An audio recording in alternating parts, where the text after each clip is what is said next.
Ever scroll through social media, and kind of think, what if all this just poof, disappeared? Or maybe you've watched Bitcoin go haywire and wondered about, like, the future of money. Yeah, it's a thought. Well, get ready, because we're diving into a world where those what-ifs are reality. We're piecing together a future history, and it's a strange one. We've got these fragments, like journal entries, little news pieces, even research reports, and they all point to one huge event, the sinker shock of 2025.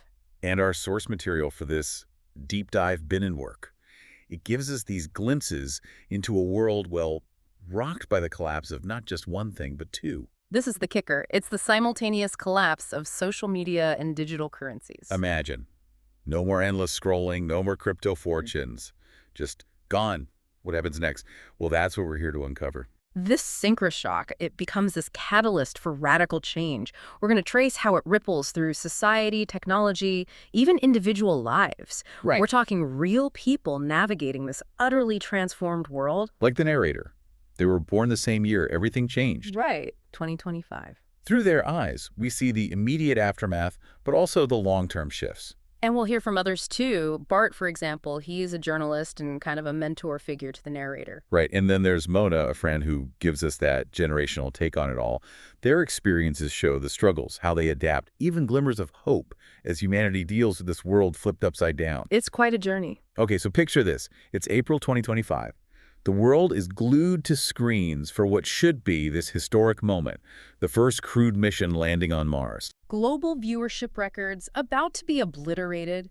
Everyone's excited, caught up in this shared human achievement. And then, bam, everything goes haywire. Right at peak viewership, platforms like Twitter, Facebook, they just vanish. Accounts, posts, everything gone. Poof. And from what I understand, the source material suggests this wasn't some glitch, but something, well, deliberate. Talk about a conspiracy theory in the making. And if that wasn't enough, within days, the entire virtual currency market tanks. Bitcoin, Ethereum, you name it, all crashing down.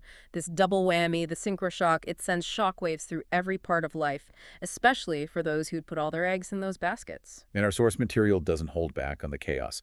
People panicking, rushing to ATMs that are spitting out error messages, store shelves are empty, banks overflowing. It's a stark reminder of how fragile the systems we depend on really are. And as if things couldn't get any worse, a new threat pops up, the Demeter virus. It's this highly contagious and deadly disease. And get this, it seems to target young women the most. A perfect storm of disaster, huh? Technological failure, economic meltdown, and a global pandemic. This isn't just a bad week, it's a total system reset, forcing humanity to ask, what happens when the world we've built crumbles around us? But here's the thing, even in the ashes of this chaos, we see resilience. A great example is Belgium, a city region in what was once Belgium. They don't just recover, they thrive, they build something entirely new. And what's fascinating is how they tackle these challenges head on. They don't cling to the broken pieces, the old systems. They experiment, adapt, build anew. Take their approach to economics. Their old systems in shambles, right? So they implement this basis income. It's this radical idea where everyone gets a guaranteed basic income to cover their essential needs. No more worrying about making ends meet. Everyone has enough to survive. But this basis income, it wasn't universally loved. Some saw it as a necessary evil. In fact, Roger, this cynical commentator in the narrative, he calls it a Band-Aid on a bullet wound. Right. And Mona, she questions its long-term effects, worries about people becoming dependent and losing their motivation. It really highlights the complexity of these big issues. Even with the best intentions, you're going to have different perspectives and valid concerns. But Badergent, they don't shy away from these challenges. They're willing to experiment, to adjust, to find solutions that actually work for their community. And it's not just about the economy. They take a holistic approach, tackling social and environmental issues with the same energy. Their transformation of the E17 highway really shows this. They literally dismantle this symbol of the old car-centric world. Imagine a highway, once jammed with traffic, transformed into a green corridor with community gardens, public spaces, sustainable housing. It becomes a powerful symbol of Badergent's commitment to a better future, a future that prioritizes people and sustainability over everything else. And you know what? It catches on. Other communities, seeing what Badergent accomplished, start rethinking their relationship with infrastructure, people over cars. It's a small step, but it shows that even when the world's in upheaval, local actions have this ripple effect. It's a beacon of hope, a testament to human resilience.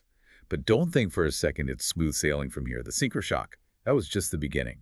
You're absolutely right. The world of Binnenwerk, it's no utopia. New crises emerge, testing the resilience of even the most adaptable communities, pushing humanity to its absolute limit. And that's where things get even more interesting. Think about it. We were so glued to social media, right? Our lives were on those platforms. Totally. And then, boom, gone. Yeah. The synchro shock forced this global digital detox, and it really shook up how we connect with each other. It's like someone hit the reset button on human interaction. Exactly.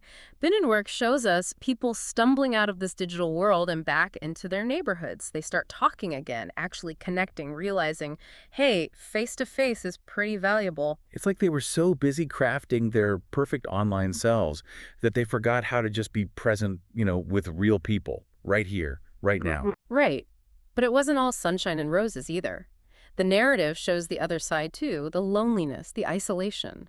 The people who depended on online communities for support, they were hit hard. Imagine your whole support system vanishing overnight. It really makes you think about the role technology plays, doesn't it?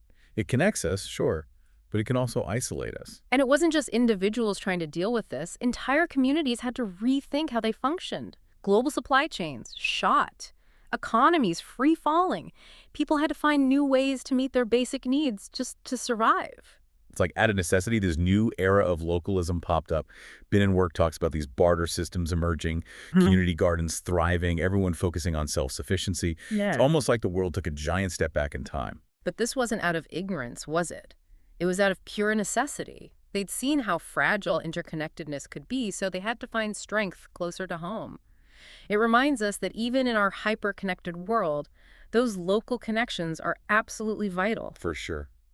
But let's talk about the human cost of all of this. With the world completely flipped, how did people find purpose? Did they just give in to despair?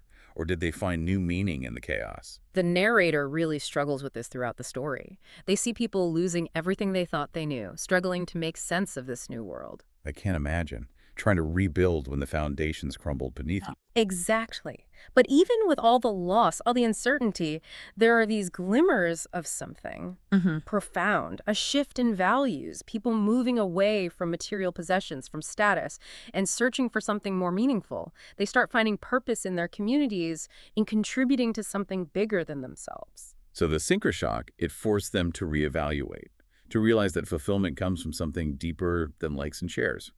Exactly. And this new mindset, this yearning for a more meaningful life, it becomes the driving force behind what the narrative calls the Great Turning. Right. The Great Turning.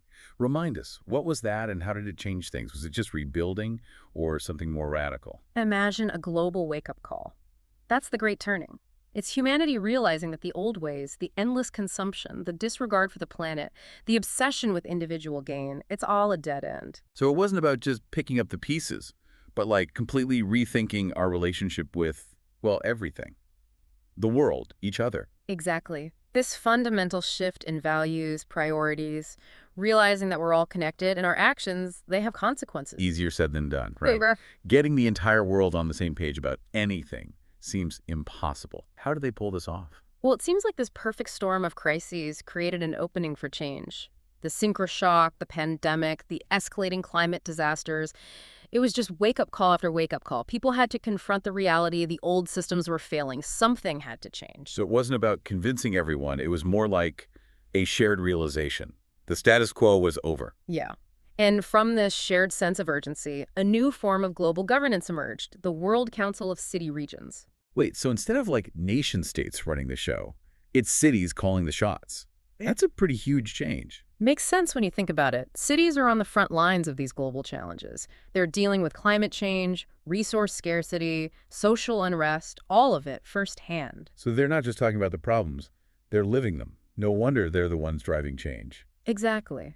And because cities are often more agile, more adaptable than these big nation states, they were able to implement innovative solutions much more effectively. Okay, so this World Council of City Regions, how did they actually govern? What do they do differently? One of the most fascinating concepts they introduced was this climate decat system.